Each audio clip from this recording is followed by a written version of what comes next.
नमस्कार साथियों। हम बात करते हैं जब भी हृदय की, मन की, तो जो सबसे पहला ग्रह जो ध्यान में आता है वो है चंद्रमा।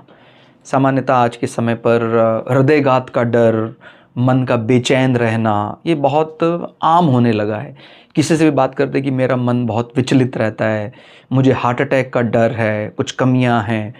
तो इसमें हम जो ग्रह को लेकर चलते हैं वो है चंद्रमा। आप समझते हैं चंद्रमा ज़ोडिएक भौचक्र के चौथे भाव को गवर्न करता है, चौथे भाव के अधिपति माने जाते हैं।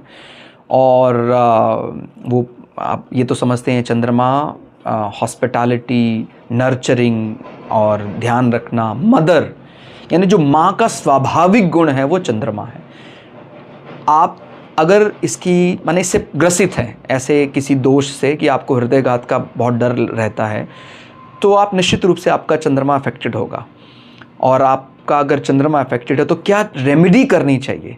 तो चंद्रमा को हम बोलते हैं मदर। वो माने अगर हम मेरे जीवन में कोई माँ शब्द के प्रति बहुत आदर सम्मान नहीं है तो फिर मेरे जीवन में मेरा मन विचलित ही रहेगा। और जो जो एड ऑन आप कर सकते हैं, चंद्रमा को हम बोलते हैं कि वो किचन, चौथे भाव को किचन के साथ भी जोड़ते हैं। तो कभी कभी ऐसा कि भाई हमने खुद बनाकर किसी को खिला दिया, ये जैसे आप बोलते हैं ना भाई किसी हमने भोजन बनवाया और हमने कुछ लोगों में बंटवाया, लेकिन वो बंटवाना स्वयं से एज अ मदर रूप में। और बोलते हैं माता नहीं तो माता समान। अगर उम्र हमारी ज़्यादा है या किसी दुर्भाग्य के कारण माँ नहीं है तो माता समान जीवन में कोई ना कोई गुरु माँ भी होती हैं। हमारे जो सीनियर हैं उनके भी जो पत्नी हैं वो भी हमारे लिए आदरणीय हैं, पूजनीय हैं।